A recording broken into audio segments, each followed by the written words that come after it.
रुक जाओ बाबा जी, भाग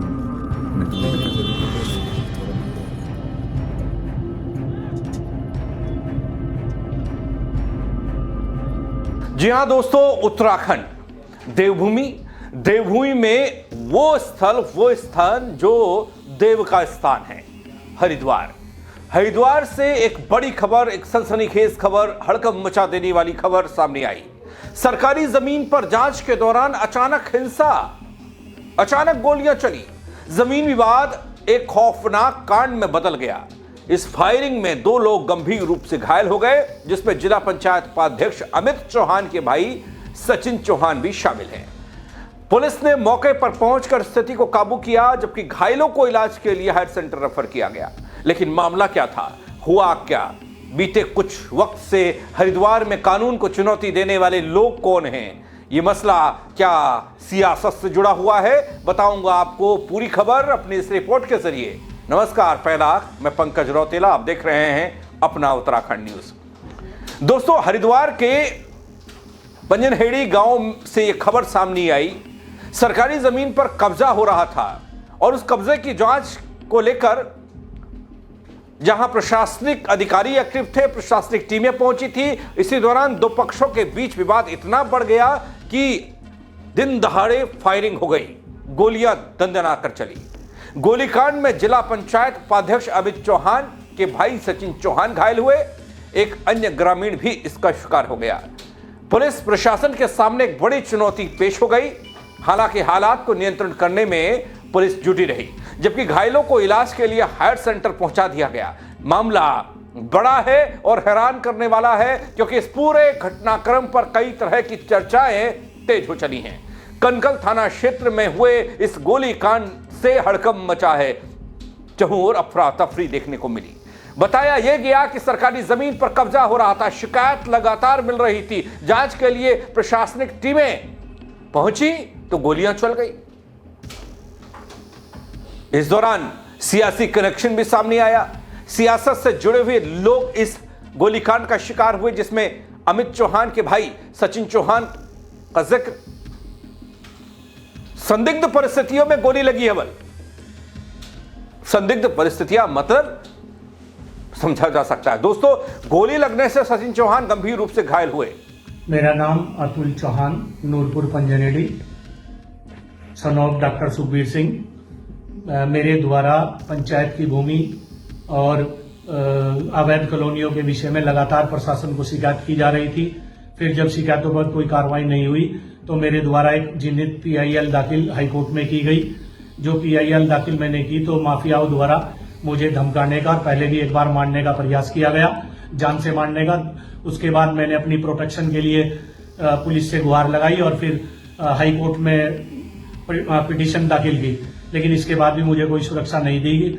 उसके बाद आज दिनांक 28/1/2026 को एक शिकायती पत्र मेरे द्वारा दिया गया, जिसमें अवैध कॉलोनी के आड़ में अलग से 30 बीघा और कब्जा कर अवैध कॉलोनी काटी जा रही थी, जिसकी मौके पर जांच के लिए मुझे प्रशासन ने बुलाया। तो मैं प्रशासन के साथ वहां जैसे ही पहुंचता हूं तो उन लोगों ने मुझ पर जानलेवा हमला कर दिया। मेरे साथ मेरा भतीजा भी था, उस पर भी जानलेवा हमला कर दिया। जो 1-2 लोग थे उन पर भी लाठी डंडों से लैस पहले ही वो बैठे थे और उन्होंने जानलेवा हमला मुझ पर कर दिया। मुझे सेल्फ डिफेंस में गोली चलानी पड़ी और प्रशासन की गाड़ी वहां पर थी, वहां से निकल ली। लाइसेंसी मेरे पास हथियार है, मैंने उससे अपनी जान बचाने के लिए मुझे फायर करना पड़ा, क्योंकि उन्होंने मुझ पर जानलेवा हमला किया, जिसमें मेरा हाथ भी टूट गया और लाठी डंडों से मुझ पर जान से मारने की नीयत से हमला किया गया। जिला अस्पताल में इलाज और उसके बाद AIIMS refer, higher centre refer. इधर पुलिस पूरे मामले की जांच पड़ताल की बात कर रही है और बीते कुछ वक्त से आप देखिएगा तो आपको मिलेगा कि पुलिसिया इकबाल अपने हरिद्वार में तो खतरे में ही है। एसपी सिटी समेत अन्य पुलिस अधिकारी मौके पर पहुंचते हैं, लेकिन सवालों के जवाब उनके पास नहीं होते। पूसा टाउनशिप के नाम से यहाँ पे मिस्टर अमित चौहान है, जो कि यहाँ पे कॉलोनी डेवलप कर रहे हैं, और उनके विपक्षी जो अतुल चौहान और उनके लोग हैं, उनके द्वारा कोई PIL डाली गई है, यहाँ कुछ आपत्तियां लगा के, तो उसी संबंध में आज प्रशासन की भी टीम यहाँ पे आई थी। कुछ ऐसी परिस्थितियां उत्पन्न हुई, चूंकि यहाँ पे CCTV कैमरा भी है और अभी उसका एक्सेस हमें नहीं मिल पाया है, जिससे कि दोनों पक्षों में अचानक विवाद हुआ। विवाद में जो अतुल चौहान है उसके पास पिस्टल थी, उसने उससे फायर किया, जिसमें 2 लोगों को इंजरी हुई है, जिसमें एक कृष्णपाल है जिनके हाथ में इंजरी हुई है और जो एक सचिन है उनके पैर में लगा है। हमारी टीमें अभी आइडेंटिफाई कर रहे हैं जो लोगों ने मौके पर वीडियो बनाया उसके हिसाब से, और जो भी इस घटना में सम्मिलित है शीघ्र हम सभी को गिरफ्तार करने में सफलता पाएंगे। और इनका ये कहना है कि 4 से 5 लोग थे जो कि आए थे और जब गोली चली थी, लेकिन कौन कौन लोग उसमें लड़ाई में थे और गोली चलाने में थे, एक बार हम संपूर्ण जब CCTV कैमरे को देख लेंगे। और चूंकि जिनको चोट लगी है उनके जो भाई हैं, जो इसके ओनर है, वो भी अभी उनके इलाज में है, तो लिहाजा उनसे भी अभी हमें तारीफ नहीं मिल पाई है। घटना स्थल पे हमारी देखिए फॉरेंसिक की टीम भी आई है, तो जो हमारी फॉरेंसिक के लड़के हैं उन्होंने जो आइडेंटिफिकेशन किया है 4 खोखा राउंड है, जिसको कि हमने अभी आइडेंटिफाई किया है। पुलिस के मुताबिक बुधवार सुबह प्रशासन की टीम सरकारी भूमि पर अवैध कब्जे की शिकायतों के मद्देनजर जांच करने के लिए पहुंची थी और इसी दौरान 2 पक्ष आपस में भिड़ गए, इसी दौरान गोलियां चल गई, इसी दौरान विवाद हो गया, इसी दौरान यह गोलीकांड हो गया। एक पक्ष के अतुल चौहान और भारतीय जनता युवा मोर्चा के प्रदेश मंत्री तरुण चौहान के बीच कहासुनी की खबर, हाथापाई की खबर, दोनों पक्षों के बीच बढ़ते तनाव की खबर। अचानक उसके बाद आ गई फायरिंग की खबर, जिसमें सचिन चौहान और किशन पाल को गोली लगी, जिसमें एक सियासी है, सियासतदां है, उसका भाई है उपाध्यक्ष का, और दूसरा एक ग्रामीण। इस कांड पर कई तरह की प्रतिक्रियाएं आने शुरू हो गया। दगड़ियों, उत्तराखंड के एक वरिष्ठ पत्रकार एक्स पर लिखते हैं, वीडियो को शेयर करते हैं, जो तस्वीरें गोलीकांड की हैं उसको शेयर करते हुए हरिद्वार में गोलीकांड का वीडियो शेयर किया और लिख दिया, उत्तराखंड में गुलदार आदमखोर और नेता अफसर जमीनखोर हो गए हैं। खाली जमीन देखते ही नोचने लगते हैं बल। हरिद्वार में हुई इस गोलाबारी के पीछे भी 30 बीघा सरकारी जमीन पर कब्जे का खेल बता रहे हैं।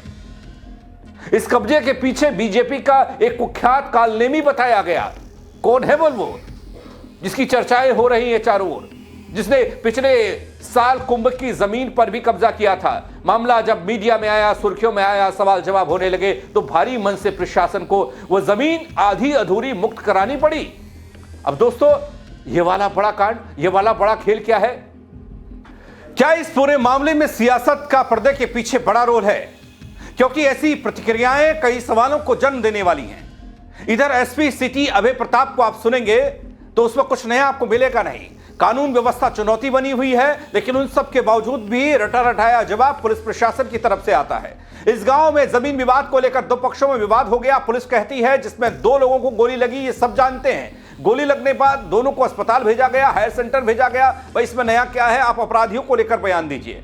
पुलिस टीम को मौके पर भेजा गया बल, गहनता से जांच पड़ताल हो रही है, लेकिन कई मर्तबा बीते वक्त में सरेराह सड़क पर, हाईवे पर गोलियां चल रही हैं। दोस्तों, घटना के बाद मौके पर मौजूद लोगों में अफरा तफरी देखने को मिली, खौफ था, डर था। हरिद्वार में यह सब था। कनखर पुलिस सूचना मिलती है, कनखर पुलिस को पहुंचती जरूर है, उच्च अधिकारी पहुंचते हैं। घटना घटने के बाद स्थिति को नियंत्रित किया जाता है बल, घायलों को अस्पताल पहुंचाया जाता है बल। जिम्मेदारी सिर्फ इतनी है क्या? उस कानून व्यवस्था को क्यों चुनौती दे रहे हैं अपराधी, इस तरह के लोग, जिसमें 2 लोग गंभीर रूप से घायल हो जाते हैं, एम्स भेजना पड़ता है ऋषिकेश। इससे पहले क्या हुआ था? एक कुख्यात अपराधी जो जेल में बंद था, जो पेशे के लिए जा रहा था, सरेराह उसको गोलियों से भून दिया गया, उसकी मौत हो गई। और अब यह दूसरा कांड। दोस्तों, हरिद्वार के इस कांड ने एक बार फिर से उन सवालों को जन्म दे दिया, कानून व्यवस्था को कटघरे में खड़ा कर दिया और सियासी गठजोड़ को भी दिखा दिया। क्योंकि जिस तरह की प्रतिक्रियाएं और जिस तरह की बातें निकलकर सामने आ रही है, बड़ा सियासी कनेक्शन इस पूरी घटना के पीछे लगता है। जमीन को लेकर हुए इस विवाद में फायरिंग न सिर्फ गंभीर है, बल्कि कई सवाल खड़े करने वाली है, जो सवाल शुरू हो चुके हैं। घायल सचिन चौहान, किसान किशन पाल, जिन्हें इलाज की सख्त जरूरत, पुलिस मामले की जांच कर रही है, बात करती है जांच की, लेकिन खौफ नहीं है बल अपराधियों में। प्रशासन की तरफ से यह कहा गया कि कानून व्यवस्था बनाए रखने के लिए सभी आवश्यक कदम उठाए जा रहे हैं, लेकिन रह रहकर हरिद्वार से ऐसी घटनाएं क्यों सामने आ रही हैं? हरिद्वार में इस साल के खत्म होने के साथ ही कुंभ का मेला लगने वाला है। दगड़ियों, कुंभ का मेला होने वाला है, लेकिन उससे पहले तैयारियां चल रही हैं। कानून व्यवस्था को दुरुस्त बताया जा रहा है, और कितनी कानून व्यवस्था दुरुस्त है वो इस घटना ने बता दिया। पूरा का पूरा पुलिस महकमा ऊपर से लेकर नीचे तक सारे के सारे लोग इस पूरे मामले पर, इस पूरी घटना पर जवाब देते नहीं बन रहा है। ऐसी घटनाओं पर जवाब देते नहीं बन रहा है। कुंभ की सुरक्षा व्यवस्था भी क्या खतरे में पड़ जाएगी? क्या वहां पर भी ऐसी ही चूक सामने आएगी? छोटे छोटे विवादों में गोलियां चल जाएंगी, सरेआम दिन दहाड़े लोगों को गोली मार दी जाएगी। यह कानून व्यवस्था का हाल देवभूमि, देवस्थल हरिद्वार में। आप क्या कहेंगे इस खबर को लेकर? कमेंट के जरिए अपनी राय दीजिएगा। दगड़ियों, मेरे साथ जुड़ने के लिए आप सबका बहुत शुक्रिया। जय उत्तराखंड।